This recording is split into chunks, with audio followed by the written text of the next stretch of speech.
Meu nome é Henrique Cabral. Eu costumo dizer que eu sou um multiprofissional.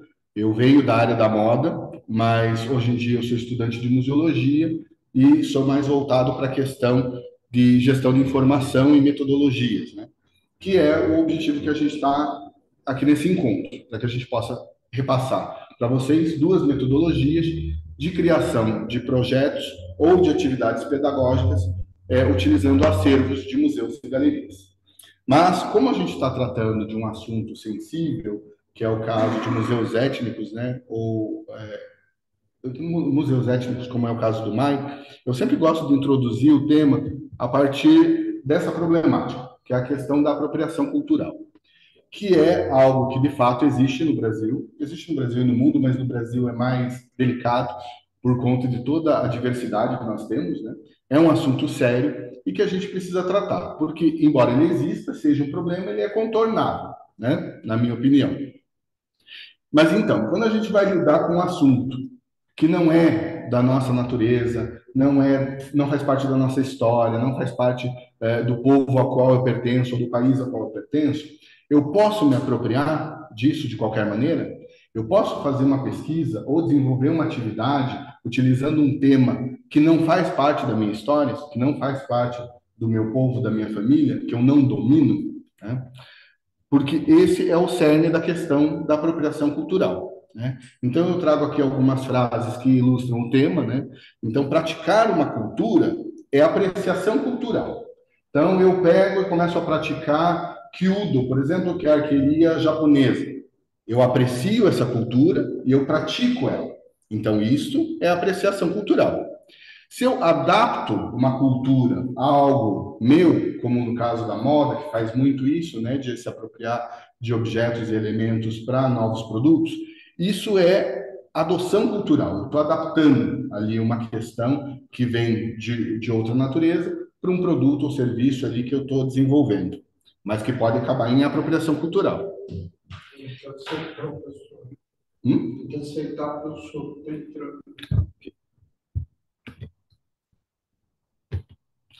Agora, né, o que é de fato a questão da apropriação cultural? É quando eu desenvolvo estas questões, pode ser da apreciação ou da adoção cultural, mas eu estou ganhando com isso, lucrando com isso e excluindo as pessoas que, na verdade, são as detentoras daquele conhecimento, daquela cultura. Isso é apropriação cultural. Algumas pessoas também chamam de expropriação cultural, né? Porque eu apago a identidade daquela pessoa, daquele povo, que, na verdade, detém aquele conhecimento.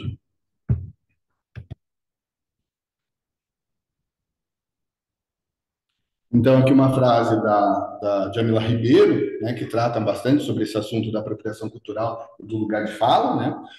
No momento de considerar a humanidade daqueles que produzem essa cultura, a história é bem diferente. No momento de perceber a necessidade histórica de ser representado e ter posse de sua história, é ignorado. E esse é o ponto nevrálgico da nossa crítica em relação à apropriação cultural, né? Então, é o caso, por exemplo, das pessoas que elitizam o samba, por exemplo, né? Onde você tem lá uma festa, um evento de samba, mas você exclui as pessoas que de fato criam aquilo, né? As pessoas negras, as pessoas pobres, que na verdade dão origem a toda essa questão da música, né, popular brasileira.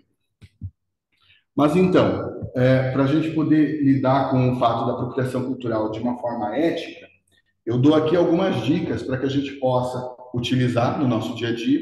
E no caso da utilização de acervos de museus ou galerias, eu acho que essa regra serve para basear toda a ideia que vai vir na sequência para a gente criar esses projetos, essas atividades pedagógicas ou projetos de pesquisa, né? A primeira coisa que faz com que a gente tenha um comportamento ético com relação à questão da apropriação cultural é a gente começar por si mesmo.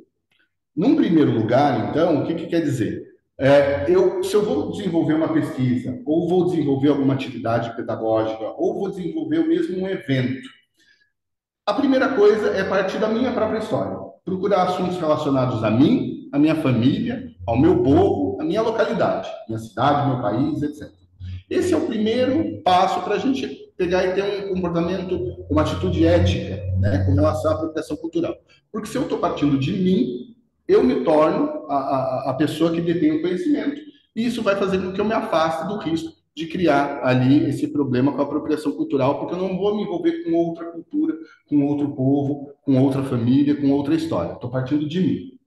Mas, mesmo assim, pode ser que eu tenha aquela questão da admiração por outra cultura, né? E isso vai fazer com que eu tenha que seguir esse segundo passo, que é procurar referências e desenvolver uma reverência com relação àquela cultura. Então, quando eu procuro referências, isso significa que eu não vou partir do meu conhecimento próprio a respeito de uma cultura diversa.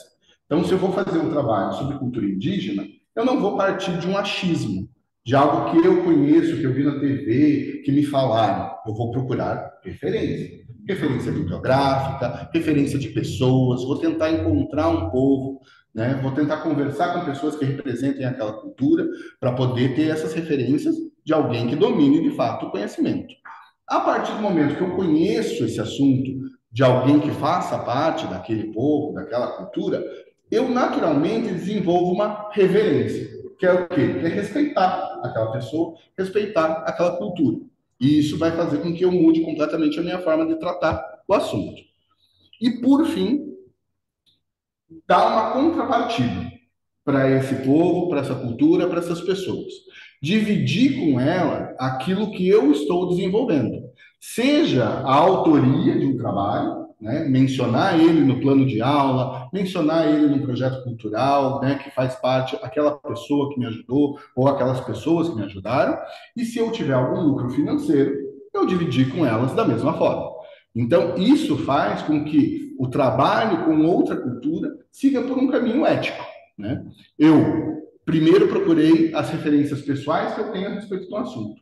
Depois fui atrás de pessoas que detêm mais esse conhecimento para servirem de referência. E bibliografia e outras fontes também, vídeos, documentários, etc. E por fim, o lucro que eu tive, seja tangível ou intangível, foi compartilhado, né? Aqui vale um ponto a ressaltar, que muitas vezes eu preciso perguntar para essa pessoa que está me ajudando, ou esse povo, qual é a contrapartida que ela deseja. Porque pode ser que eu vou fazer um projeto em que aquilo vai gerar uma certa receita, mas a pessoa não está interessada no dinheiro, ela está interessada em algum outro tipo de colaboração. Então, essa contrapartida, ela tem que ser discutida, ela tem que ser conversada com a pessoa ou com o povo, para que de fato seja ético. E esses são os passos que eu acredito que, seguindo os três, nós conseguimos contornar o problema da apropriação cultural, que é, de fato, existe e a gente precisa respeitar. Agora, dando início à questão das metodologias, nós vamos seguir um fluxo, brincando até com o nome da primeira metodologia, que se chama fluxonomia, onde primeiro a gente vai apresentar um método, que se chama fluxonomia, que é de levantamento de recursos. O que isso significa? Essa metodologia, ela nos ensina a mapear os recursos existentes para que a gente desenvolva um projeto ou uma aula, por exemplo, um projeto pedagógico mais extenso. Levantar os recursos significa a gente conhecer o assunto que a gente vai tratar e levantar tudo aquilo que a gente tem à nossa disposição para desenvolver a ideia. E, por fim, a gente vai para o 5W2H, onde a gente acaba dando corpo para essa ideia a partir dos recursos levantados. Porque não tem como a gente desenvolver um projeto, seja um projeto cultural, um plano de aula, etc., sem saber os recursos que nós temos à disposição. E a fluxonomia ela foi criada, então, pela futurista Laura de Heisman, que é uma paulistana, que já há mais de 10 anos trabalha com economia criativa e desenvolveu esse método, onde a gente coloca o que ela chama de óculos 4D para que a gente veja esses recursos. Via de regra, na fluxonomia, o pensamento principal é de que toda ação, todo objeto, tudo que nos cerca tem 4 dimensões diferentes. Ela tem uma dimensão cultural, uma dimensão social, uma dimensão ambiental e uma dimensão política, ou, desculpe, financeira. E a gente tem que aprender a olhar essas dimensões para saber desenvolver projetos a partir dessas ideias ou objetos que a gente vai usar. Então, eu vou pedir para que vocês anotem alguns insights que vocês tenham a respeito das dimensões, porque isso vai ajudar vocês a ver, no caso, essas dimensões com mais clareza a partir do momento que vocês forem pensar em um projeto cultural ou num plano pedagógico, né? Então, tudo nasce, segundo a metodologia da fluxonomia, da dimensão cultural, né? Tudo parte de uma ideia, de algo que surge na nossa mente para que a gente desenvolva. Então, a dimensão cultural, ela é a que dá início a tudo, né? Ela faz parte da nossa história e ela faz parte da história dos outros também. Então, por isso que a gente chama ela de uma dimensão semente. É uma dimensão de criação, é uma dimensão motivante. Ela é tudo que se relaciona ao simbólico. Ela é relacionada a valores humanos, atributos, marca, crenças, desejos e história. E cultura, que é conhecimento, criatividade, linguagens, competências, experiências, modos de vida. Ela é exponencial, ou seja, ela gera recursos maiores do que ela mesma, com o uso, né? Então, eu tenho que. A cultura é algo que se cultiva, né? Como é que a gente preserva a cultura? Criando atividades, exercitando ela, criando eventos, situações na quais onde aquela cultura se perpetua. E ela é utilizada na economia criativa através de patrimônios intangíveis num processo realizado por um ecossistema diverso. O que é importante da gente entender do mapeamento da dimensão cultural para que a gente possa desenvolver projetos no futuro? A gente tem que aprender a listar valores intangíveis, porque embora a cultura ela se dissemine por vários veículos, né, muitas vezes até por objetos, instrumentos musicais, etc., a gente está falando aqui de uma dimensão que ela é subjetiva. Então, a gente tem que fazer uma lista de recursos intangíveis para que depois a gente consiga trabalhar com eles. Então, aqui eu sugiro algumas categorias dessas dimensões intangíveis, para servir para essa tua lista. Então, por exemplo, datas especiais. Se eu for desenvolver um projeto ou uma aula relacionada a um assunto, como, por exemplo, a questão indígena, eu posso partir dessa premissa cultural, que são as datas especiais. Que datas esses povos têm? Que datas eles exercitam a cultura deles? Que datas são especiais? A gente sabe, por exemplo, na cultura indígena, a questão de geração, né, onde a gente tem a questão da idade adulta para o menino, para a menina, né, são muito importantes, são muito conhecidos. Vários ritos relacionados a isso são conhecidos. Mas a gente tem outras atividades que também se baseiam em datas. O Quarup, por exemplo, né? Então, eu posso começar um projeto ou uma ideia de uma aula a partir dessa premissa, datas especiais. E quando eu faço um mapeamento pessoal, eu gosto também de dizer que é muito importante que a gente faça uma lista de datas especiais para nós. Isso nos ajuda a nos conhecer. Quais são as datas especiais que eu gosto? Né? Eu gosto de aniversário, eu gosto de Natal, eu gosto do Dia das Mães. Né? Quais são as datas especiais que eu gosto? Isso algum dia vai servir também, às vezes, para desenvolver um projeto que faça muito sentido para você. Quais são as crenças com as quais eu vou tratar? Né? As crenças religiosas ou mesmo crenças científicas que algum povo tenha, né? Eu tenho que ter cuidado com essas crenças, né? Então eu tenho que estudar elas, eu tenho que buscar referências, pessoas que me expliquem mais, e essa é uma dimensão intangível, né? Ela não se expressa de forma objetiva, né? Crença é algo muito particular, mas é algo que pode servir de base para eu começar um projeto de aula, né? A questão de lendas, eu gosto bastante dessa temática, porque às vezes a gente pensa que lenda é uma coisa que só está relacionada ao folclore, nas escolas ainda é tratado muito como uma questão infantil, mas na verdade lenda, mitos, né, é uma coisa que rege a humanidade toda, há milênios, né? A gente tem desde a questão da mitologia grega, que é utilizada na filosofia, etc., mas tipo a questão mesmo da adoção cultural ali, da menção que eu falei da comunidade japonesa, né, da cultura japonesa, a gente se atrai por outras culturas muitas vezes pela questão da mitologia, né? É pela beleza dos mitos e lendas que a gente acaba se atraindo. O Brasil é riquíssimo, né, nessa questão de lendas, né, dos povos indígenas e tal. Então, a lenda é uma coisa bastante importante. Conhecimentos, aqui se refere a toda e qualquer esfera de conhecimento, isso não tem limite. A dimensão cultural, inclusive, tem essa premissa, né? Ela é de todas elas a maior, e é a que nunca termina, porque cada conhecimento que eu adquiro, isso vai aumentando a minha dimensão cultural, isso vai me tornando maior cada vez mais. O fato de vocês estarem aqui hoje, presencialmente ou online, para escutar, para, né, discutir sobre conhecimento, já está ampliando a esfera de conhecimento, ou seja, a esfera do conhecimento de todo mundo só se amplia.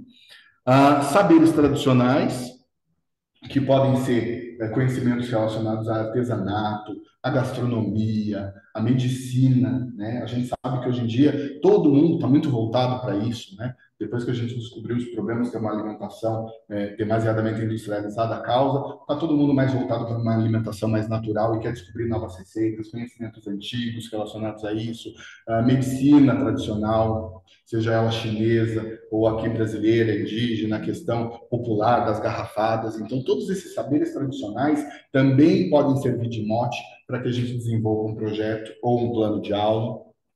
A questão de cursos que esses grupos fornecem, que esses grupos façam, né? Muitas culturas elas não são fechadas, elas gostam de fazer eventos abertos, tem cursos, elas programam, né, atividades para que possam repassar essa cultura para frente.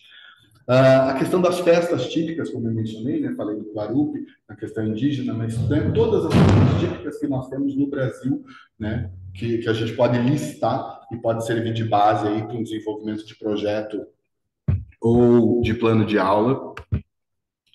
Culturas locais. Quando eu falo sobre cultura local, é porque, tipo, como eu falei, o Brasil é um país extremamente diverso.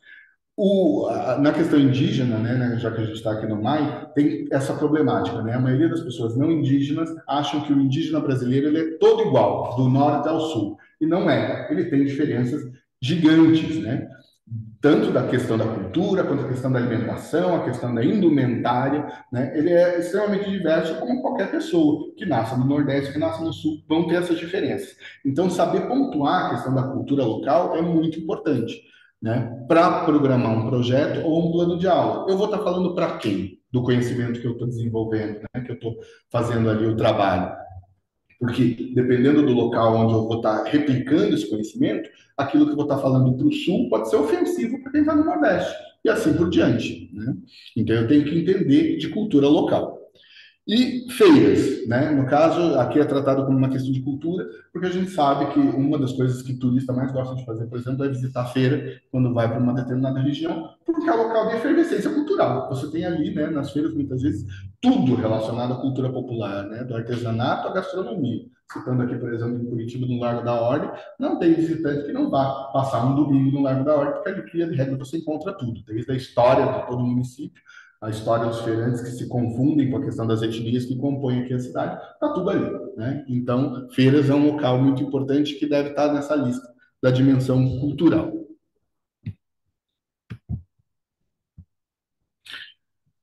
Quais que são os desafios quando a gente lida com a questão cultural, né? Então, é importante a gente listar isso, porque essa questão de quais são os desafios quando a gente lida com a dimensão cultural ajuda a gente a prevenir problemas com relação, por exemplo, à apropriação cultural que eu tinha mencionado. Então, a questão das diferenças culturais. Eu vou fazer um trabalho, eu vou desenvolver uma aula relacionada à gastronomia. Então, eu vou pegar o assunto gastronomia e, por conta de ser um mês de novembro, eu vou dar uma aula de gastronomia de origem africana, por conta da questão da data que a gente tem em novembro com relação à cultura negra, né? Eu tenho que pensar a respeito de como que eu vou trabalhar esse assunto e para quem que eu vou repassar para evitar conflitos de diferenças culturais, né? A questão do referencial, então, se eu tenho um referencial que ele é comprovável ou não, porque muitas vezes eu tenho um conhecimento que ele é natural, faz parte ali de uma certa cultura, mas ele não tem um embasamento teórico, por exemplo, ele não é conhecido. Eu tenho que saber se aquilo é real ou não, se aquilo foi inventado muitas vezes para ser repassado só para frente. A falta de conhecimento dos objetivos, ou seja, se eu vou criar um projeto cultural ou um plano de aula, eu tenho que saber definido quais são os meus objetivos finais, o que eu quero que aquelas pessoas saiam depois de passar por aquela experiência ou por aquela aula. Eu quero que elas saiam de que maneira, né? Respeitando mais aquela cultura ou tendo medo dela, né? Eu tenho que ter isso muito definido no meu projeto para evitar os erros. Os problemas de comunicação, obviamente, que sempre existem, o não compartilhamento de informações, ou seja, muitas vezes eu posso criar um projeto ou um plano de aula, eu tenho as referências, mas não repasso, então eu não dou credibilidade, às vezes, para o meu próprio projeto, por não expor essas referências, por não compartilhar as informações. A questão da homogeneidade dos agentes. Eu acho que todo mundo aqui já viu algum tipo de projeto relacionado a, por exemplo, questões femininas, onde todo mundo que desenvolveu o projeto era homem. né? Então, quer dizer, não tem como um projeto falar sobre o universo feminino se eu não tiver mulheres envolvidas. Eu não tenho como ter um projeto sobre populações indígenas se eu não tiver indígenas envolvidos e acaba tendo um grupo homogêneo criando o projeto e isso também descaracteriza ali a qualidade do projeto. E a autoria e o planejamento centralizado, né? Quando uma pessoa, embora tenha dado a ideia, seja a única que pega e manda, né, no projeto, no desenvolvimento, na aula, etc., né? Inclusive, em planos de aula, isso sempre parte do professor, mas tem que ser discutido, né? Com a direção, com a coordenação pedagógica, tem que envolver ali outros agentes. Bom, a segunda dimensão que a gente vai falar que trata a fluxonomia é o que a gente chama de dimensão social e política. O que é a dimensão social e política? É toda a esfera de interação entre o indivíduo ou grupos de indivíduos. Então, quando eu lido dessa dimensão, eu falo de quem vai criar a ação e para quem essa ação vai ser criada. Então, eu tenho que saber para quem eu estou criando e quem vai estar desenvolvendo. E isso também é uma dimensão que acaba aumentando bastante, embora não tanto quanto a dimensão cultural, porque cada vez que eu tenho contato com uma nova pessoa, com um novo grupo, a minha dimensão social se expandiu, né? Eu posso estar aqui num evento com 10 pessoas, 15 pessoas, eu posso não ter um relacionamento estrito com elas, mas só o fato da gente ter participado de uma ação junta já aumentou a minha dimensão cultural. Eu vou saber que em algum momento eu posso talvez contactar essas pessoas, e pelo fato da gente ter tido uma experiência em comum junto, a gente já se torna próximo e pode colaborar futuramente. Então, o que é importante para a gente desenvolver dentro da questão da dimensão social e política, né? O que é importante para a gente listar para fazer esse levantamento de recursos sociais? Listar os grupos que eu conheço, os grupos que eu pertenço, os grupos que eu tenho desejo de conhecer. Quando se trata de um projeto cultural, um plano de aula, quais são os grupos que estão relacionados àquele tema que eu vou trabalhar? Como eu mencionei a questão da arqueria japonesa, quer dizer, se eu quero fazer um projeto, um plano de aula voltado para a questão de esportes de outra etnia, quais são os grupos que praticam aqueles esportes? Eu conheço esses grupos? Eles estão próximos? Fazem parte aqui do meu círculo? Estão na minha cidade ou estão em outro local? Então, listar todos os grupos relacionados ao tema que eu estou trabalhando, porque eles vão ser também uma fonte de referência. A questão de empresas que trabalham com o tema, isso é interessante. Muitas vezes eu vou trabalhar com um tema sobre uma determinada ótica, mas existem empresas que já trabalham com aquilo. Seja empresas de turismo ou empresas do terceiro setor, a gente pode procurar elas para poder obter informações a respeito. A questão política, porque na verdade tudo que a gente faz no mundo é político, então pode ser que a gente descubra pessoas da área política que já trabalham com aquele tema. Então, às vezes eu posso buscar dentro da esfera política um vereador, um deputado, um senador que já lute por aquela causa, que já defenda aquela causa e que eu posso pegar e chamar para poder desenvolver ali um projeto com ele e ele colaborar com a minha ideia. A gente sabe que hoje em dia a gente tem ali um quórum já cada vez maior, embora seja pequeno, de políticos que são são tipo afro-brasileiros, então a gente tem mais pessoas negras, né, na esfera política, a gente tem políticos indígenas, a gente tem até um ministério sobre esse assunto, né? Então a gente pode buscar essa esfera política para poder obter conhecimento. A questão do terceiro setor, as ONGs e associações, sindicatos, quando se trata de alguma questão profissional, muitas vezes, grupos esportivos, como eu já mencionei, né, a questão da arqueria, etc., mas qualquer outro o grupo esportivo que tenha relação com o tema que eu vou estar trabalhando, clubes, né, quando esses grupos já são mais organizados, já são maiores, eles podem ter clubes que podem ser relacionados ao assunto que eu vou tratar. A questão dos meios de comunicação. Meio de comunicação é tratado aqui na dimensão social porque ela me conecta, né? Então, os meios de comunicação me conectam a outro, ou conectam um grupo a outro, então ele é listado na dimensão social e política. Então, rádio, TV, jornal, internet. Hoje em dia, a gente tem um número gigante de influencers de praticamente todas as culturas do mundo. Se eu quiser procurar um influencer da Mongólia, eu vou achar um influencer da Mongólia que me mostre o país dele, que fale a respeito dos assuntos, seja dos problemas ou das qualidades, a gente vai encontrar. Então, essas pessoas a gente encontra nos meios de comunicação, líderes comunitários, e o que eu chamo aqui de uma forma engraçada, que é de pessoa ligada, A pessoa ligada, que eu costumo dizer, é aquela pessoa que não necessariamente ele é um influencer, ele não é um líder comunitário, mas é uma pessoa que dentro da comunidade conhece todo mundo e sabe de tudo que está acontecendo. É aquela pessoa que às vezes pode ser uma criança de 10 anos ou pode ser uma senhora de 70, mas ela é conhecida por todo mundo, admirada por todo mundo, e se alguma novidade acontecer, ela vai saber te dizer que aquilo aconteceu e vai poder te atualizar. Eu brinco que às vezes a pessoa ligada também é confundida com fofoqueiro, mas pode ser também. A outra dimensão, que essa é mais fácil até da gente trabalhar, fica mais fácil de ser visualizada justamente porque ela é objetiva, é o que a gente chama de dimensão tecnonatural. Ela é relacionada a tudo aquilo que é objetivo, tudo aquilo que é físico, palpável ou visível, nos casos das tecnologias que nos conectam, né, no caso da internet, etc. Mas ela não é visível, né? Mas ela é, aliás, ela não é palpável, mas ela é visível. Então, quando a gente vai desenvolver um projeto cultural ou um plano de aula, a gente pode partir dessa premissa, que é a questão dos objetos, como no caso dos museus e galerias, onde a gente tem um acervo que é físico, na maioria dos casos, né? E daí a gente pode desenvolver o projeto de aula ou o projeto cultural baseado nisso, no acervo físico que aquela instituição detém.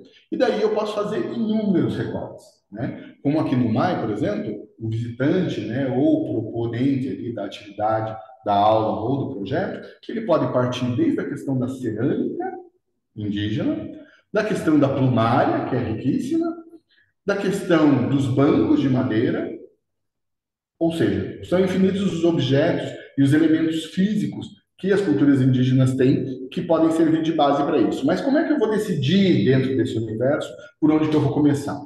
Fazendo a lista, fazendo esse levantamento de recursos. Então, uma das primeiras coisas que a gente lista, né, dentro da dimensão tecnonatural é a questão dos espaços, a questão do terreno, é a questão mais ampla da questão tecnonatural, né? Se eu vou falar sobre a questão indígena, eu posso começar esse recorte dizendo isso. Eu vou trabalhar com indígenas do Paraná, ou do Mato Grosso, ou do Amazonas. Então, isso já é um recorte, né? Eu falo sobre um espaço, sobre uma localidade. Eu posso ir afunilando essa lista, indo para espaços menores, que no caso são os espaços públicos, que são os espaços dentro dos espaços, né? Os espaços dentro dos locais. Aqui em Curitiba a gente tem parques, a gente tem a questão das aldeias, não são espaços públicos, mas são espaços menores, que a gente já vai fazendo recurso. Mas a questão dos espaços públicos, numa lista geral, para que a gente tenha isso como metodologia para qualquer tipo de projeto no futuro, é importante a gente listar quais são os espaços públicos ao qual eu tenho acesso. Se eu não tenho acesso, quem tem acesso àquele espaço que pode me fornecer, né, para eu chegar naquele local? No caso dos museus, né, a gente tem os museus públicos e os museus privados. Né? Eu tenho que saber essa diferença para colocar no meu projeto, saber como é que eu vou lidar com eles. A questão de máquinas e equipamentos, então todo recurso tecnológico de transformação da matéria que eu tenho à disposição, eu posso usar isso de base, quer dizer, a questão do trabalho com a artesania indígena, com a questão da arte indígena pode partir do objeto ou daquilo que é usado para criar aquele objeto, né, para entender a tecnologia que é desenvolvida pelos povos indígenas, né? A questão dos meios de transporte, então isso pode servir de base para um projeto. A gente aqui na cidade está relacionado a carro, a ônibus, a patinete, e bicicleta, mas e os povos, né, indígenas, né? Eles estão relacionados também a isso, eles também se utilizam de todos esses meios, mas eles têm as canoas, né? Então que servem de base para um projeto, para uma ideia de aula. Posso trabalhar com isso? Quais são os meios de transporte que esses povos usam? Né? É a pé, é a cavalo, é a canoa, né? Então isso serve de base para desenvolvimento de projetos culturais ou de aula mesmo. Materiais artísticos, quais são os materiais que esses povos usam, né? Quais são os tipos de tinta, da onde se extrai isso, né? São químicos, são naturais, né? Como que eles desenvolvem, como que eles transformam isso, né? Então, os materiais artísticos dos diferentes povos, isso é interessante para a criação de qualquer plano de aula ou qualquer projeto cultural, para entender até o desenvolvimento desses povos ao redor do mundo, né? A questão dos materiais de construção, né? Se utiliza o que nisso, né? Nesse povo? Se utiliza madeira, se utiliza barro, né? Como que eles transformam o barro, como que eles utilizam? Eles transformam em blocos, como a gente usa modernamente na alvenaria, ou eles fazem outro processo, né? A questão dos patrimônios naturais que a gente tem espalhados pelo país, seja as cataratas, as cachoeiras, as florestas de diferentes formas, né? Então a gente pode listar isso para desenvolver projetos, para falar sobre a questão da diferença, né, ambiental de um ambiente para outro, como que os povos lidam com essa natureza que eles têm à disposição, como que eles mantêm, como que eles manipulam essa natureza. Eu estou falando aqui no sentido positivo de manipulação, né? Porque os povos tradicionais eles têm um conhecimento dos fluxos da natureza, e eles se utilizam ali da questão vegetal, do fluxo das chuvas, tudo em benefício próprio, sem, né, tipo, causar danos à natureza. Então, os patrimônios naturais que estão à disposição são uma fonte de estudo para a gente desenvolver projetos e planos de aula. A questão dos alimentos, que eu tinha mencionado já, a questão da gastronomia. Então, a questão do conhecimento da gastronomia é dimensão cultural. A questão dos alimentos é dimensão tecnonatural, porque eu estou falando daí dos produtos mesmo, né? Uma coisa é saber como transformar a mandioca. A mandioca é um recurso ambiental. A mandioca, ela está ali, eu pego ela, transformo ela no que quiser. O conhecimento dessa transformação é dimensão cultural, mas a mandioca em si é dimensão tecnonatural. E daí a gente sabe, né, que num país tão diverso, a gente vai ter regiões que vão lidar com determinados elementos que não vão ter em outras regiões. Então, no Nordeste, no Norte e no Nordeste, existem frutos que no Sul não existem. Então, como que os povos lidam diferentemente com esses frutos, né? Aqui no Sul, a gente admira muito pinhão. No Norte e Nordeste não é assim, né? Se a gente apresenta pinhão, muitas vezes a pessoa não gosta. Então, essas diferenças, né, de questões ambientais criam a nossa cultura, e isso pode servir de mote para que a gente desenvolva projetos aí culturais ou planos de aula.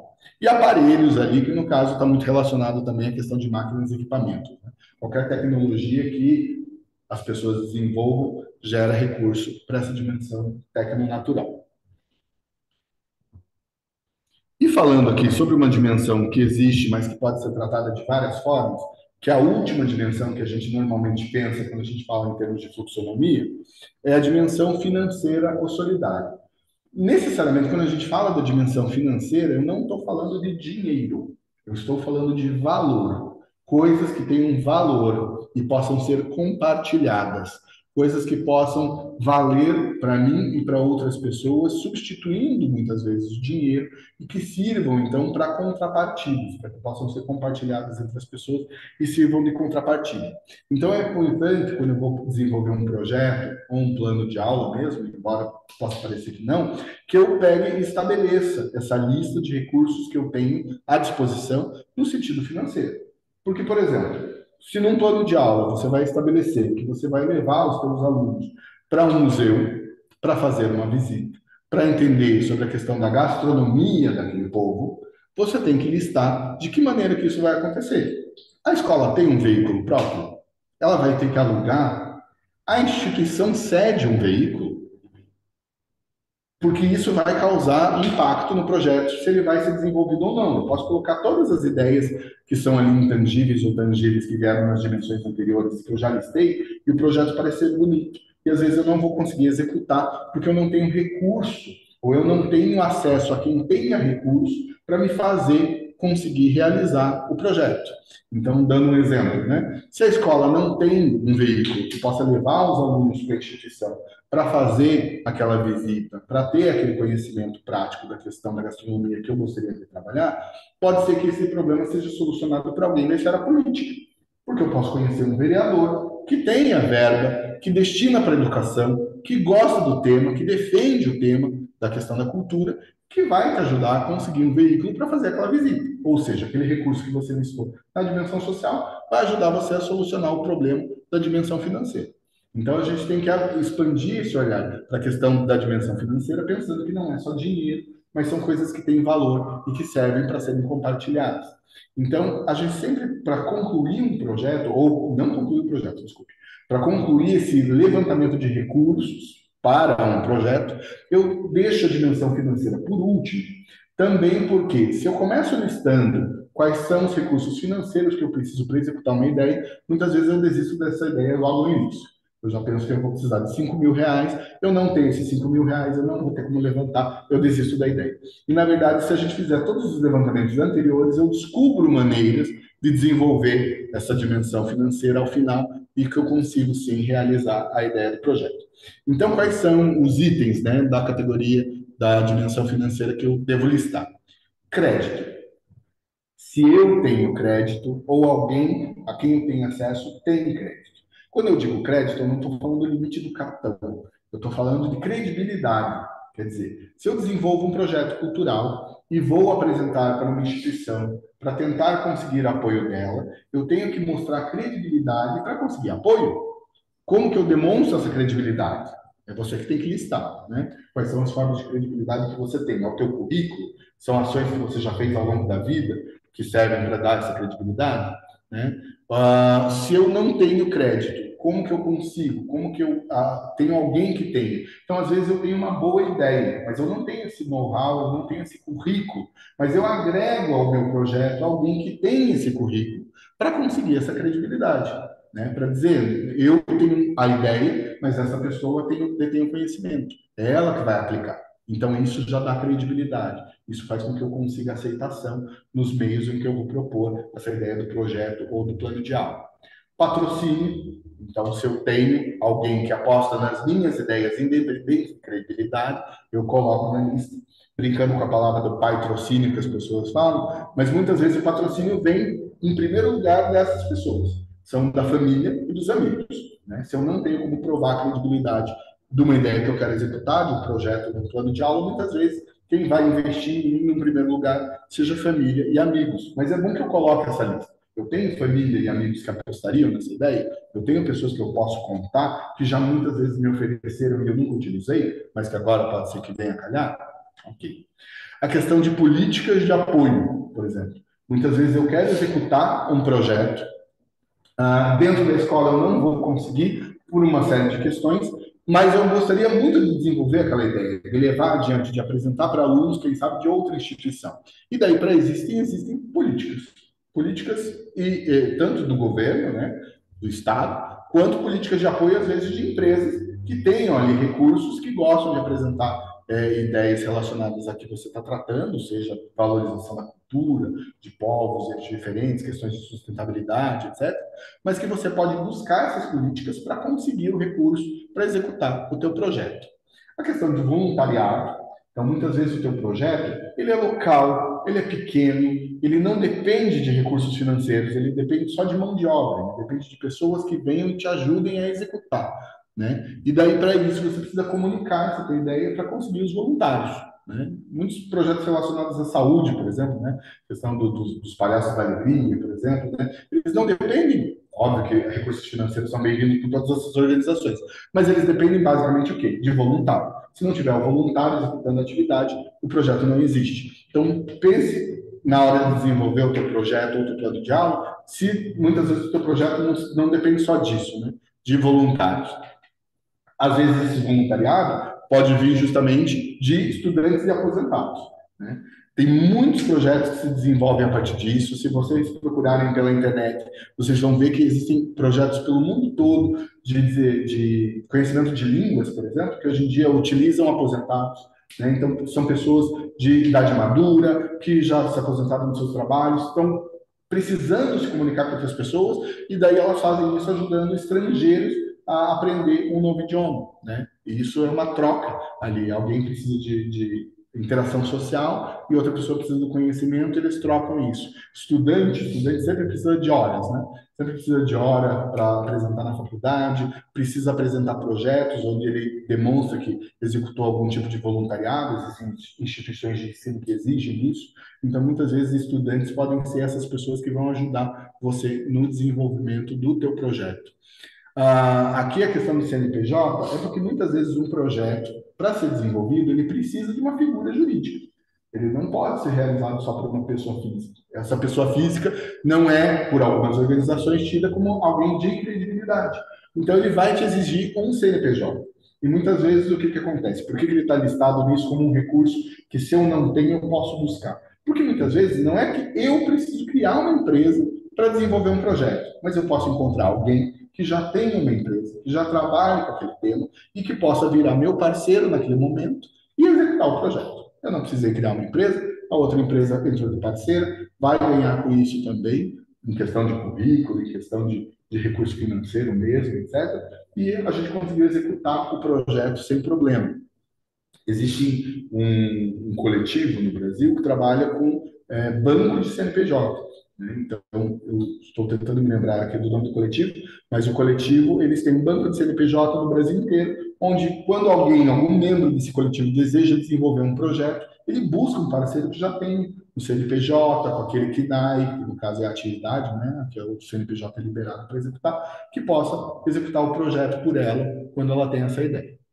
Se eu tenho produtos, então muitas vezes eu posso criar uma ação onde eu desenvolvo um produto e esse produto vai servir de captação de recursos para eu desenvolver a ideia. Né? A gente vê as pessoas fazendo vaquinha, é mais ou menos como se fosse isso. A vaquinha, ele é um crowdfunding, que é o último item, né? É um recurso ali onde a pessoa joga na rede social que está captando recurso e ela utiliza a rede social dela para adquirir esse recurso. No caso do produto, eu posso estar criando uma ação, um bazar, uma feira, encomendas que eu posso dizer que vou entregar a partir do momento que eu consigo recurso para executar a minha ideia. Né? Então, é muito comum que estudantes façam isso em época de.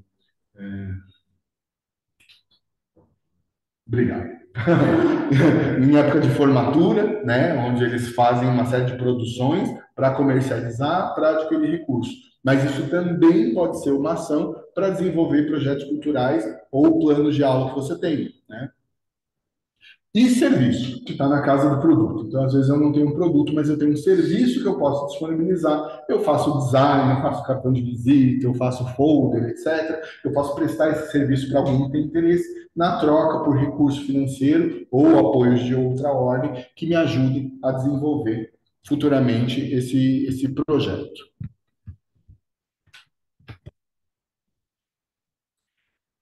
E daí, aqui, eu vou partir já para a questão dos desafios de que eu tenho de cada uma dessas dimensões que são menores, que vieram depois da dimensão cultural, que eu tenho que me atentar para não ter problemas no desenvolvimento desse levantamento de recursos. Então, quando eu falo sobre a dimensão tecno-natural, um dos problemas que a gente pode ter é um apego às estruturas e formas, ou seja, eu quero desenvolver um projeto relacionado a um determinado tipo de arte, mas eu tenho uma visão estrita sobre aquilo e eu acabo não utilizando todo o recurso que eu tenho, não assimilo todo o conhecimento que aquele conjunto de obras tem por conta de um gosto pessoal e eu acabo prejudicando o meu projeto. Né? Como questão, vou dar um exemplo prático, né? Eu estou falando da questão da plumária e eu só quero saber a respeito dos adornos dos cocares, eu não quero saber dos outros adornos. É tudo rico dentro da plumária, né? Dentro das populações indígenas, a plumária é utilizada em quase todos os acessórios, né? Mas não, eu quero trabalhar somente uma questão e daí acabo excluindo todo o resto, né? Então isso pode ser uma decisão que pode ser bem acertada, mas pode virar um problema se eu excluir uma parte daquela cultura por conta de um gosto pessoal. Então é isso que a gente fala sobre apego a estruturas e formas. A definição de veículos corretos, então quer dizer, eu vou fazer a exposição desse meu trabalho por algum meio. E daí, no caso, eu volto sobre aqueles canais de comunicação, que a gente já falado, TV, internet, etc., que fazem parte da dimensão tecnonatural. Então, eu vou fazer um plano de aula, eu vou fazer um projeto cultural e eu vou fazer com que ele seja executado num local, vai ser feita uma exposição, e depois eu vou ter esse catálogo virtual na internet. Mas eu escolho mal o veículo, por exemplo. Eu escolho um blog que ninguém conhece, uma rede social que não é conhecida, e daí eu acabo prejudicando o meu projeto porque eu escolhi mal o veículo, né, de comunicação. Eu não escolhi o veículo que dava mais engajamento, que dava mais visibilidade, ou que aquele recurso ali era conhecido. Né? Eu escolhi uma rede social que não existe no Brasil. Então, os problemas podem ser inúmeros, dependendo da definição do veículo. A exclusividade de uso, porque tudo isso que a gente está falando sobre levantamento de recursos é para poder possibilitar um maior alcance de ação. Então, se eu quero um projeto cultural, eu quero que ele seja visto por muitas pessoas. Se eu estou desenvolvendo um plano de aula, eu quero que ele atinja um número maior de alunos, de estudantes. Então, quer dizer, se eu tiver uma exclusividade de uso, se eu for fazer esse projeto para uma instituição com pouquíssimos alunos, restrito somente à sexta série e a mais ninguém, etc. e tal, eu vou estar fazendo um projeto pequeno, sem tão grande alcance. Pode ser que isso seja uma decisão sua e, portanto, está tudo bem, mas se não era o teu objetivo, se o teu objetivo era maior, acaba podendo ser um problema. A questão da posse, que é a questão de tipo ter direito, né, sobre a questão do uso de imagem, sobre os recursos que vão ser utilizados para divulgação daquele projeto, então eu tenho que saber como que isso funciona, e a questão da corresponsabilidade, né? Esse projeto vai ser tocado por uma pessoa e por quem mais, né, que está envolvido. De que maneira que essas pessoas vão ter esse acesso, né? Como eu estou falando de uma dimensão física, eu estou querendo dizer que, tipo, se eu faço uma produção, por exemplo, de uma exposição, então quantos objetos vão ser tratados ali e quantas responsabilidades existem, né, compartilhando aquilo ali. A responsabilidade é só do executor, é do local que vai estar recebendo aquele material. A gente tem que lidar com questões, por exemplo, de seguro, né? Isso depende muitas vezes do local onde vai ser realizada a exposição ou a ação. Então, essa corresponsabilidade está relacionada muito a isso. A questão da dimensão social política tem como desafio a questão do acesso às redes, né? Quando eu começo a listar a questão das minhas redes para poder ter esse levantamento de recursos sociais e políticos, eu tenho que saber se eu tenho de fato esse acesso ou não, e se eu tenho pessoas que têm, porque muitas vezes eu, por uma questão de personalidade, sou muito fechado, sou muito restrito, eu não tenho uma rede social muito extensa, mas eu tenho que, no mínimo, saber que eu tenho pessoas que conseguem me abrir portas. Essas outras pessoas que vão servir de conectores vão expandir a minha rede social. Eu não posso pensar que somente pelo fato de eu ser introvertido, por exemplo, vai me impedir no desenvolvimento de uma atividade. Se eu tenho conhecimento disso, dessa minha característica, eu vou depender de conectores que expandam as minhas redes sociais, independente de mim mesmo, né? Então, esse é um problema que a gente tem que contornar. A questão da verticalização e da centralização, que a gente tinha mencionado, né, que é ter uma figura central, né, no projeto, e daí isso acaba muitas vezes pode dificultar a ação. Uma questão que eu sempre digo que é muito importante dentro da dimensão social, que é a questão da vontade, que é a questão de você, muitas vezes, você vai procurar apoio numa determinada rede em que você encontra uma pessoa que não está disposta a colaborar. O fato de você ter uma pessoa que não seja disposta a colaborar não pode se tornar uma pedra no desenvolvimento do projeto de uma ideia. Então, a gente tem que sempre pensar na premissa de que sempre existem pessoas que estejam na mesma vibração que nós, né? Que estejam dispostas a trabalhar com aquele tema, com aquele assunto. Então, se eu esbarrei numa pessoa que está com uma má vontade, eu tento contornar, indo procurar outra pessoa dentro da mesma instituição ou outra instituição que me possibilite desenvolver aquela ideia. Então, se eu vou, dando um exemplo aleatório, se eu vou tentar desenvolver um projeto local, regional, dentro do meu município, mas encontro naquela secretaria municipal uma dificuldade, nada me impede de procurar a Secretaria do Estado para tentar fazer com que a Secretaria do Estado me apoie naquilo e ajude a desenvolver o projeto, muitas vezes localmente. Eu vou desenvolver na mesma cidade que eu ia desenvolver antes, mas através de outro local, de outra pessoa, de outra secretaria, de outra instituição. Então, essa questão da vontade eu acho muito importante, porque a gente não pode se ater ao fato de encontrar, às vezes, uma única pessoa que sirva de barreira para o desenvolvimento de um projeto. Eu tenho que procurar outras pessoas que estejam dispostas a colaborar. A questão da burocracia, obviamente, também é um problema. Muitas vezes eu vou desenvolver um projeto que tange algumas leis, algumas regulamentações. Isso pode gerar um problema num primeiro momento, mas como eu estou dizendo o tempo todo, a gente precisa aprender a contornar as situações. Então, se eu vou desenvolver um projeto com criança que tange numa determinada regulamentação com relação à criança, eu tenho que tentar descobrir uma maneira de regulamentar o meu projeto para que ele seja aplicável para a criança, para tentar dar segurança para os pais, para os alunos, para os profissionais de educação envolvidos no projeto, para que eles se sintam seguros e ele esteja legalmente amparado. Então, a burocracia, ela não pode ser vista somente como um empecilho. Às vezes, ela vai servir justamente para nos ajudar a regulamentar o projeto para que ele fique até melhor. A questão dos interesses, então, quando eu lido com muitas pessoas e muitas instituições, eu lido com interesses diferentes. E isso acaba sendo um problema. Então, eu tenho que aprender a desenvolver a minha ideia a partir desses interesses. Isso, quando a gente fala sobre acervos de galerias ou museus, é aquela questão que eu tinha mencionado da contrapartida, da questão da apropriação cultural. Eu tenho que falar com a instituição e perguntar para a instituição qual é o interesse que ela teria naquele meu projeto. O que que ela quer de contrapartida? O que que eu posso dar para ela que supra essa necessidade, esse interesse que a instituição tem. Muitas vezes a instituição não quer que você faça uma publicação e entregue um número X de publicações para ela.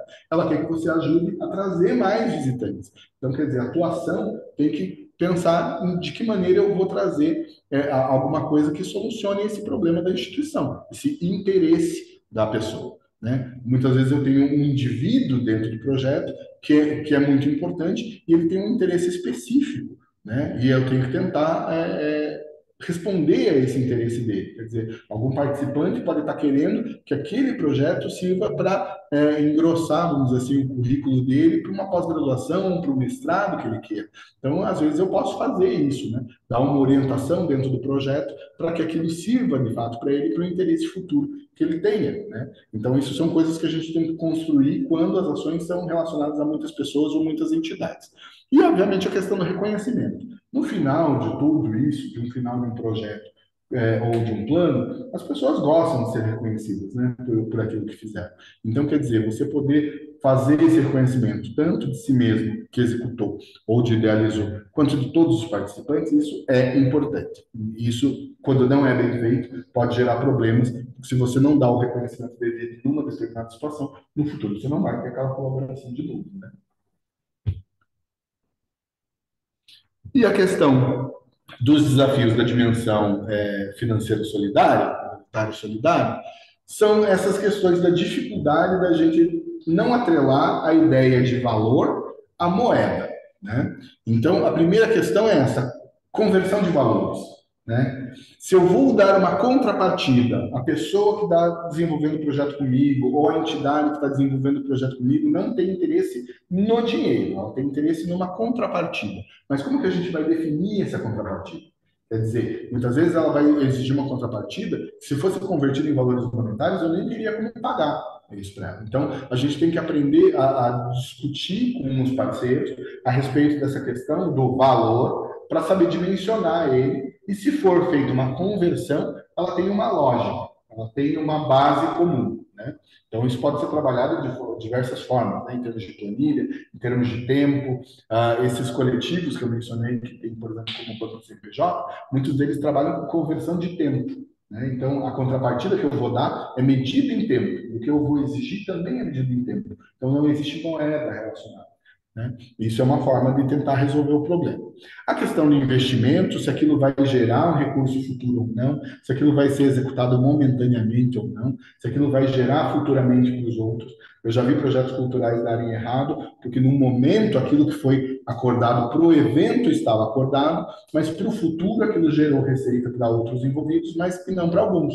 E daí aquelas pessoas já se sentiram desvalorizadas por não terem sido previstas para o futuro do projeto e no final das contas não colaboraram futuramente com o projeto novamente. Então, isso é um problema que tem que ser resolvido ainda na fase do levantamento de recursos. A questão da acumulação é sempre um problema. A questão da exclusão, né? Então, tipo, eu tenho alguns indivíduos que vão participar, alguns vão ser solidários, outros vão ser monetários, mas isso não foi exposto. Eu decidi de maneira sumária que aquelas pessoas não iriam receber dinheiro, iriam receber uma carta de agradecimento e outras iriam receber em moeda. E isso não foi exposto. Então, essa questão da exclusão pode destruir um projeto, né? Então, tem que ser prevista antes. E, obviamente, a questão da divisão, né? A divisão ela tem que ser lógica, ela tem que ser racional, ela tem que ser baseada em conceitos, ela tem que ser baseada, às vezes, em questão de política mesmo, para que seja justa e não lhe gere problemas no futuro, né? E daí aqui, agora a gente entra na parte final, na questão da exposição, que é de que maneira que eu transformo tudo isso que eu listei, que parece sem ordem e sem sentido muitas vezes, numa ideia concreta, né? Porque enquanto lista, é como se tem costume de dizer aqui no Brasil, o papel aceita tudo. Então, enquanto eu estou listando, os meus recursos eles são infinitos, né? E esse é um dos objetivos da fluxonomia mesmo. É a gente ver que os nossos recursos, eles só aumentam com o tempo, né? O meu recurso cultural vai aumentando cada vez que eu vou me colocando à disposição de aprender, de conversar, de dialogar, de conhecer uma cultura nova, eu estou ampliando a minha dimensão cultural. Cada vez que eu me disponho a conhecer pessoas novas ou instituições novas, de estudar em instituições diferentes, eu estou ampliando a minha dimensão social e isso não tem fim. A minha dimensão tecnonatural, cada vez que eu vou para um lugar diferente, cada vez que eu vou fazer turismo, cada vez que eu vou viajar a trabalho, mas eu pego um tempo para conhecer a cidade onde eu estou ampliando toda a minha dimensão tecnonatural porque eu estou conhecendo outros espaços, outros ambientes, outras tecnologias e assim por diante. E a minha dimensão financeira, ela também está se expandindo na medida que eu vou tirando esse conceito de atrelar o financeiro ao monetário e eu estou aprendendo a lidar com outros valores, negociar outros valores. Então, todas as minhas dimensões vão sempre aumentando. E isso acaba causando, muitas vezes, um problema, porque é muita informação. E daí, por isso, a gente vem com uma outra metodologia, que é o 5W2H, que ajuda a gente a resumir essas ideias numa ideia só, né? Onde eu pego uma ideia única e consigo desenvolver ela de forma estruturada para poder apresentar ela para outras pessoas, para poder mostrar ela para outras pessoas, fazendo com que as pessoas vejam que eu tenho recursos, mas eu tenho uma ideia já de execução desses recursos, de onde eles vão ser alocados. E daí agora a gente vai mostrar aqui como que funciona essa estrutura para que a gente possa dizer de onde você vai tirar o recurso para colocar ali e etc. 5W2H é uma metodologia já mundialmente consolidada, então se você procurar pela internet sobre ela, você vai descobrir inúmeros textos, formas diferentes de visualizar ela, de abranger e começar. Então isso é uma coisa pessoal de descoberta da metodologia, mas via de regra ela se estrutura nessa forma e nesta ordem. A primeira coisa, o primeiro W, né, no caso, que é uma sigla em inglês que a gente traduz para o português, que seria what, né, o que, é o que vai ser feito. O que eu desejo fazer com isso? Né? O que eu estou criando? Qual que é a minha volição? Qual que é a minha vontade? O que o meu coração tá me dizendo para fazer? O que é? Né? É um projeto cultural para um público específico? É um plano de aula para uma entidade específica? Para que faixa etária? São adultos, são adolescentes, são crianças? O que é? Né? No caso, o que eu quero apresentar? Então, eu quero apresentar a ideia da relação dos animais e das populações indígenas, a simbiose que existe, por exemplo, entre as populações indígenas e os animais. Então, vamos supor que esse seria a ideia do cerne do projeto. O quê? É apresentar essa simbiose dos povos indígenas com os animais. Então, é o que vai ser feito, qual que é o objetivo a ser alcançado? Eu quero mostrar para outras pessoas que não povos indígenas de que maneira que povos sempre lidaram com respeito com a natureza, que é um respeito que a gente não tem. Hoje em dia, na nossa sociedade, a criança tem lá 12 anos e não sabe que hambúrguer veio de uma vaca. Ela não sabe dizer de onde veio a linguiça de frango que ela comeu. Ela não associa o animal ao alimento, coisa que o indígena não tem. Ele conhece tudo que ele consome desde de pequeno, desde o início, ele aprende sobre tudo. Então, muitas vezes pode ser isso. É isso que eu quero? É essa questão? Mostrar a questão da relação da natureza que o indivíduo indígena tem e o nosso homo urbanus não tem? Então, eu posso colocar aqui nesse quadro. Quais são as ações específicas que vão ser realizadas? Então, de que maneira, né, que eu vou fazer isso? Quais são as ações que eu vou realizar para isso? Então, pode servir essa primeira ação, conhecer um museu de arte indígena, ou um museu etnológico, né, de populações indígenas brasileiras.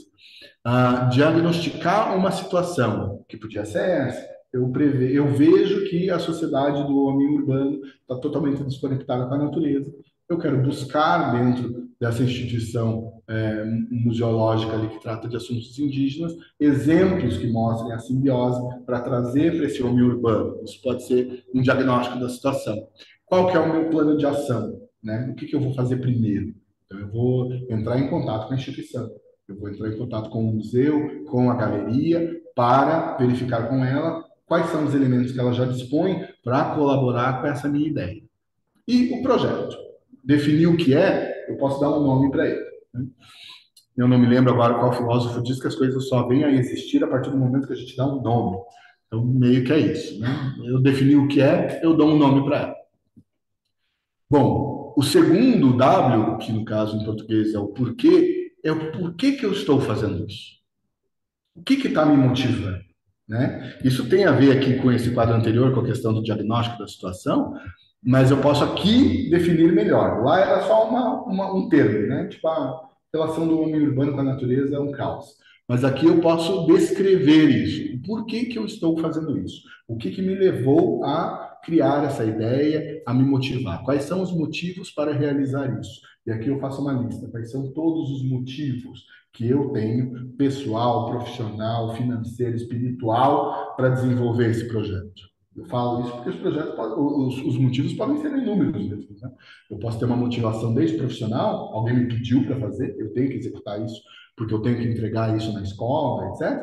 Ou eu não, eu senti uma abolição, é uma missão de vida, né? Eu quero fazer isso.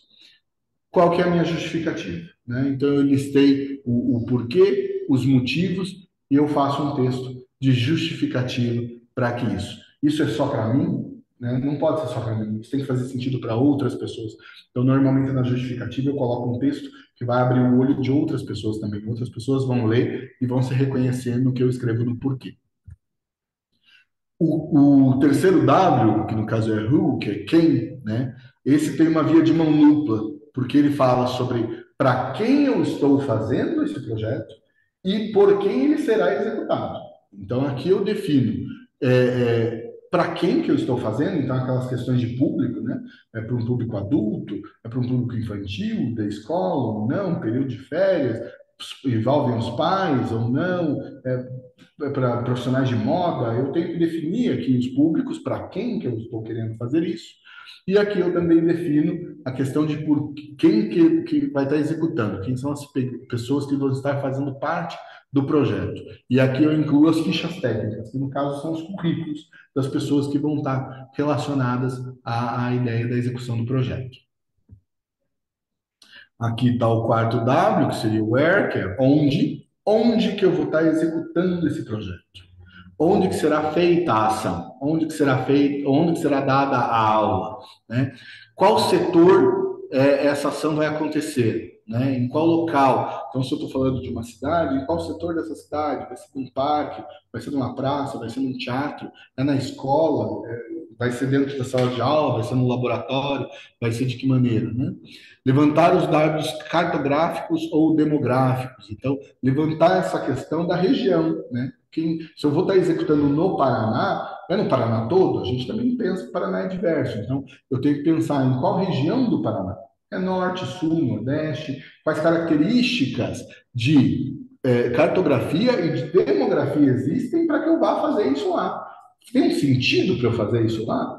Né? Então, eu quero levar conhecimento da arte indígena para uma região que é conhecida por não ter populações indígenas, por exemplo. Então, isso é um motivo. Eu estou querendo levar para lá porque lá não existe histórico de população indígena naquela região, naquelas cidades. Eles não têm museu, não têm casa de cultura, e é por isso que eu quero levar lá. Ou não, lá tem uma população e uma história dos Guarani muito rica, mas que a população atual desconhece. Então é por isso que eu quero levar para lá, porque eles estão perdendo, eu quero reforçar, eu quero lembrar eles disso. Então, essa questão do levantamento demográfico serve muito para isso, né? Porque eu também estou falando de pessoas. E, no caso, quais são as estruturas que eu vou estar utilizando? Se vão ser sítios, prédios, salas, ambiente ao ar livre, né? Parques, praças, bosques, isso daqui eu listo onde. Aqui, o quinto dado, que seria o quando que eu vou estar executando esse projeto. Então, eu já sei todas as informações anteriores. Para quando que eu estou planejando que isso seja feito? É daqui a um mês? É daqui a um ano? Né? Eu tenho que saber se é daqui a um mês, eu tenho como fazer isso daqui a 30 dias? Né? Ou eu preciso de mais tempo para isso? Para quando que eu quero executar? Muitas vezes é só colocando no papel que eu tenho essa noção de se eu tenho capacidade de executar isso agora ou não. Quais são os prazos para esse projeto? De todos os envolvidos no projeto, quais são os prazos de cada um? Porque muitas vezes eu tenho a disponibilidade de executar nos próximos 30 dias e os meus parceiros não. Muitas vezes eu escrevi esse projeto numa política, mas que só vai liberar esse recurso daqui a 6 meses. Então, como que eu executo isso hoje, sem recurso? né? Então, só na hora que eu colocar isso no papel e conversar com todos os envolvidos é que eu tenho noção desses prazos. Quando começará e quando terminará as atividades. Eu vou ter um início, eu tenho que ter um meio, eu tenho que ter um fim, né? Mesmo que eu tenha ideia de repetir isso no próximo ano eu vou precisar de novos parceiros, eu vou necessitar de novos recursos. Então, talvez não seja esse mesmo corpo que executou nesse ano. O que eu tenho agora pode ser executado dentro de que tempo, né? Começo, meio e fim, né? E estabelecer esse cronograma, colocar isso de uma forma lógica e visível para todos, onde cada um vai estar entrando, executando e saindo do projeto, para que não restem dúvidas. É aquela coisa, né? O combinado não sai caro. Então, se todo mundo souber o que faz, para quando tem que fazer, isso faz com que todo mundo consiga se organizar. E os dois H, que no caso do projeto é o how, que é o como, então todos os detalhamentos do como que eu farei a execução do projeto. O detalhe de cada atividade, cada etapa do projeto, como que vai ser executada, como que ela vai acontecer, quais são as listas de ações e atividades que devem ser feitas, né? Porque se eu colocar, por exemplo, que o indivíduo tem a responsabilidade de fazer o levantamento bibliográfico do projeto, mas eu estou definindo, eu estou detalhando para ele o que é isso, ele vai me entregar de que jeito? Né? Ele vai me entregar escrito, né? À mão, eu tenho que detalhar isso, eu tenho que colocar, porque o óbvio também não existe. Né? Eu acho que é óbvio para todo mundo, mas eu tenho que detalhar essa informação para repassar para todo mundo, seja para o parceiro que vai me financiar, para a instituição que vai receber, ou para os parceiros que vão me ajudar a executar isso. E o cronograma das atividades com esse detalhamento, para que ele saiba também que dentro de cada atividade existe um detalhe maior e que ele tem que saber desse detalhamento. E por fim, a gente tem o último H, que é o quanto. Então, percebam por que eu utilizo as duas metodologias, né? Elas têm suas similaridades.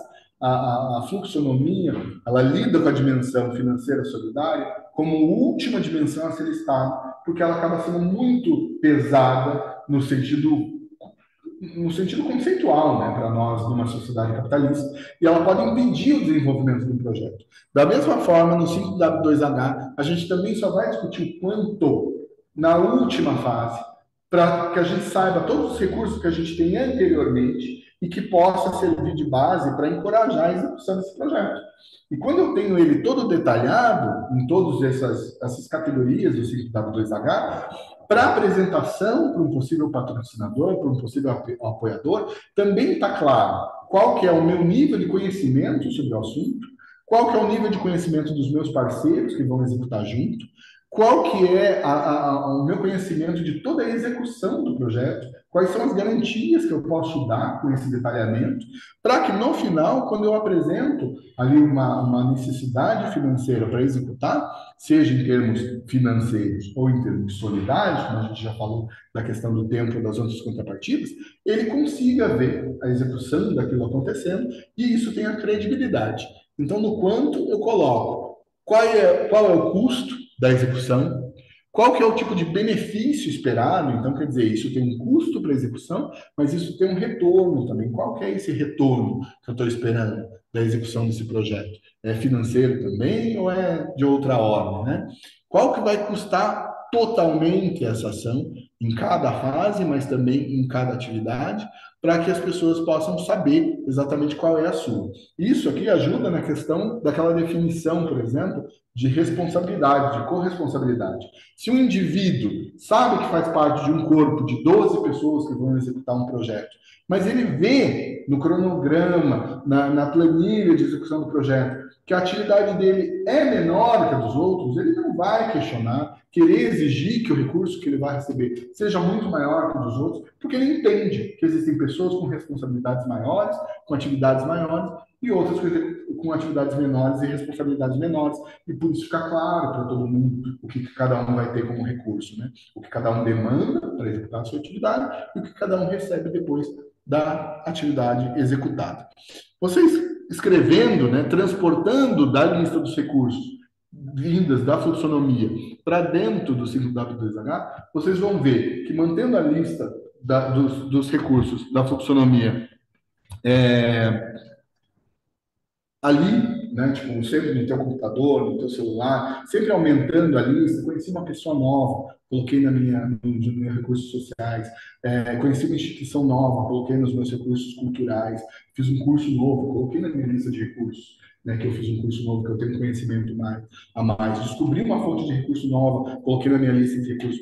Esses recursos, eles são infinitos, de certa forma, e eles vão estar sempre servindo para alimentar as ideias de projetos que podem ser descritas no 5W2H. E, obviamente, para finalizar, dentro do 5W2H, você coloca lá a ficha técnica com todos os membros da equipe que fazem parte de todo o planejamento.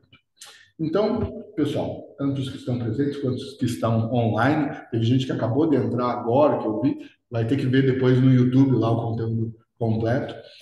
O que nós tínhamos para apresentar eram essas questões, né? Duas metodologias aí, a fluxonomia e o 5W2H, para o desenvolvimento de projetos criativos, projetos culturais ou planos de aula, se utilizando aí dos recursos das galerias e de museus, os acervos, né, de galerias e de museus, e dando uma pincelada ali sobre a questão da apropriação cultural, para que a gente saiba que quando vai tratar de museus etnológicos ou museus que tenham alguma carga cultural muito específica, né, sobre uma determinada etnia, um povo, etc., a gente sempre tem como executar o projeto, desde que a gente contorne de forma ética sobre essas questões.